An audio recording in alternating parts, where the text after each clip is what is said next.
Did you know that in Mirror's Edge, it's possible to spin around in mid-air and stick your fingers up? Okay, so you might have already known that, but that did get me thinking about other video game Easter eggs and details that people may have never noticed or even triggered.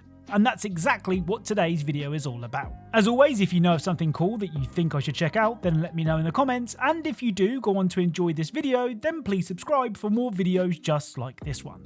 Anyway, without further delay, let's get started. Now, you probably already know that I record everything that you see on this channel myself, which, as you can imagine, does take some serious time. That's why I always appreciate it when a game does something cool when you do nothing. Idle animations have been in games for as long as I can remember.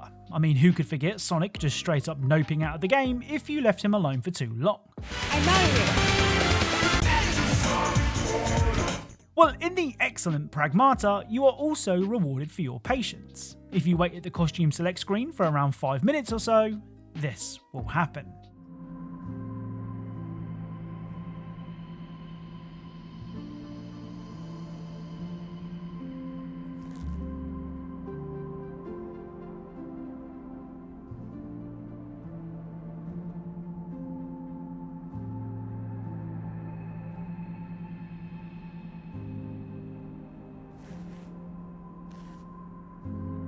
I mean, you have to admit, that is pretty cute. I think what makes this one particularly hard to find for the average player is that this only works when at the costume select screen. So not only do you have to be idle for 5 minutes, but you have to do it on this screen for it to work. So Batman Arkham Asylum is a game that most of you will have played.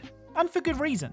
It's brilliant. That should mean that you've seen all there is to see in the Dark Knight's Night at the Crazy House. But I'm hoping to prove you wrong. You see, after you make it to Arkham West, you can go back to the Visitor Centre and have face-to-face therapy sessions with the Joker.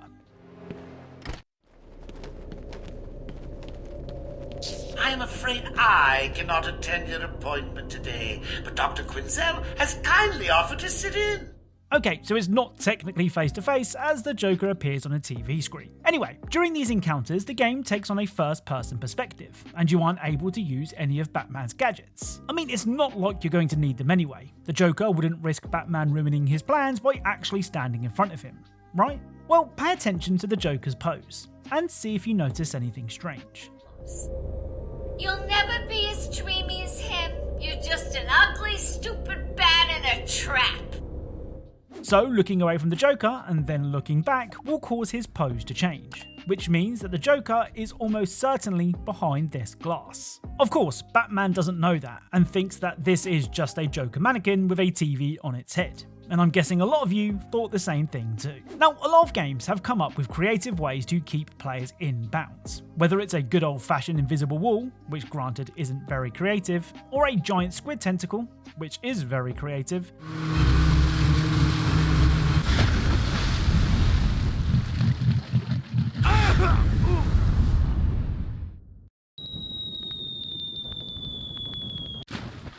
Developers will find a way to stop you going where you shouldn't. Well, in Hitman Absolution, the way that the developers achieve this is actually pretty clever. During the Shaving Lenny mission, you get to explore a small town street, which seems suspiciously empty. If the lack of people puts you on edge, you can try and ditch your mission and leave town. But if you do, this will happen.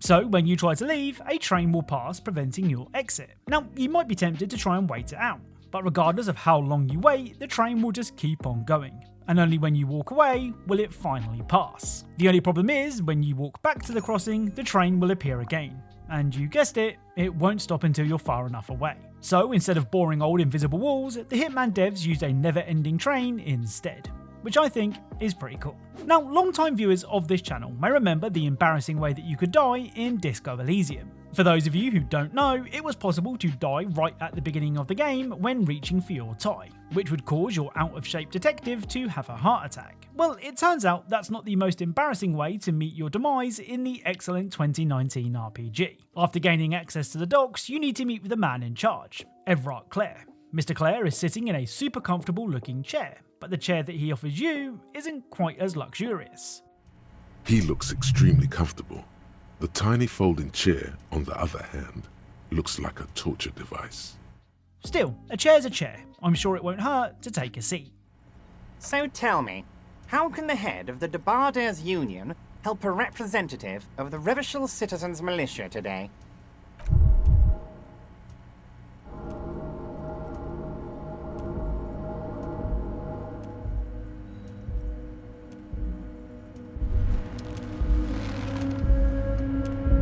You feel something in your chest, an unnatural pressure. It's spreading to your left arm, your jaw. No, it's many years of combined self-neglect and self-abuse. All you feel is pain and weakness. You have to surrender now. We all do. It gets so dark. You don't even see her face, like you always thought you would. You only see pain and fear. So the folding chair is so uncomfortable that it kills you.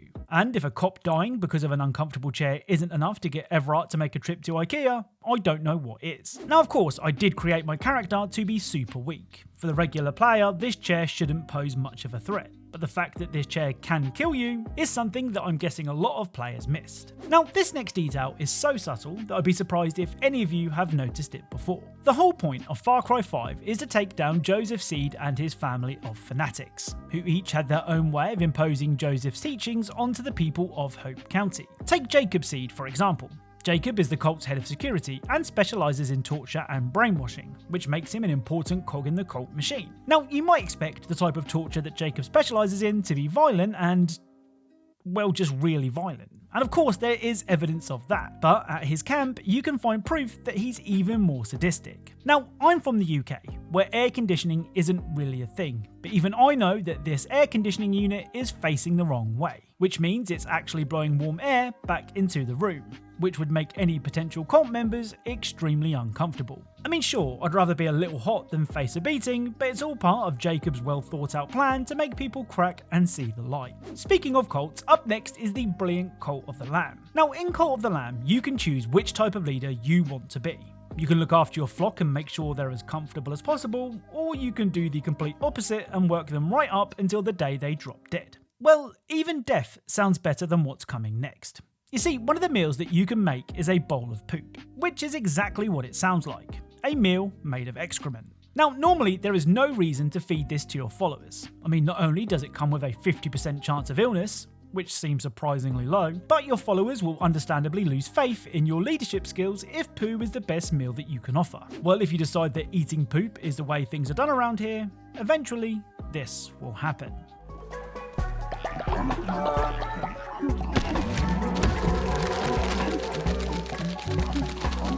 So you'll unlock the ability to turn your followers into poo. I mean, you know what they say, you are what you eat. Whether that's enough of a reason to feed your followers poop in the first place, I'll let you guys decide. Now, horror games are full of moments that you might have missed. The good ones will often include small details that will trick you into thinking you saw something, which can really raise the tension. An example of a good horror game that does this is Alan Wake 2. When exploring a dimly lit tunnel, you can find a mural of a man wielding an axe, which in the grand scheme of things isn't anything to write home about. Well, as you make your way further into the tunnel, you can see the axe man again. And again, this might seem normal. However, heading back to the first mural, we can see that the Axeman has now disappeared. When you arrive at the end of the tunnel, you can see the Axeman for a final time. And you guessed it, the man is no longer at the second location. That means that there is only one mural of the man in the tunnel, and he's actually following you the whole way through. Like I said, this is one of those moments that plays on you second guessing what you saw. And I love it when games do things like this. So Darwin's Paradox is a pretty straightforward game. I mean, for the most part, there is only one way to proceed, meaning there's not much room for exploration. Okay, so that's not entirely true, but the one time you can explore, you're gonna wish you didn't. Outside of this factory, you need to head right to continue to the next area. But you can also take a left. As you continue left, you'll see several signs hinting that you might be going the wrong way, before making it extremely clear that going left is a really bad idea. Well, if you ignore these warning signs and continue on your way, this will happen.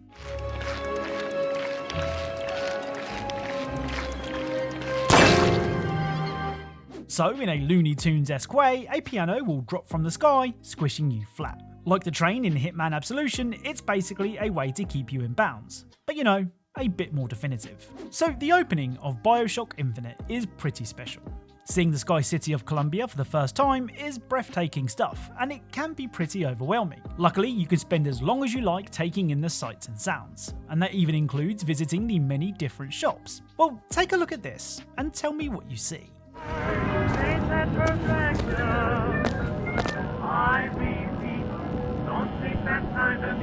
So the bread has been deliberately shaped to look like someone giving the middle finger.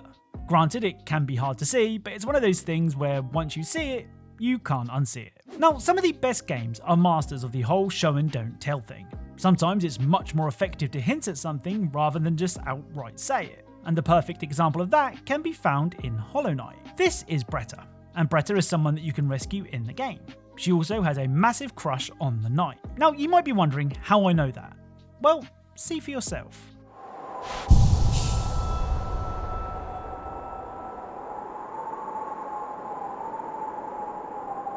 So sitting next to Bretta will cause her to blush. It's such a small but brilliant detail. So that's it. If you enjoyed this video, then please subscribe, as I'm dying to reach 1 million subscribers. If you want to ditch sugar-filled energy drinks, then make sure you check out Gamersupps using the QR code on screen or the link in the description. Every purchase helps the channel out, and you're actually getting something decent in return. Anyway, as always, thank you all for watching, and I'll speak to you all soon.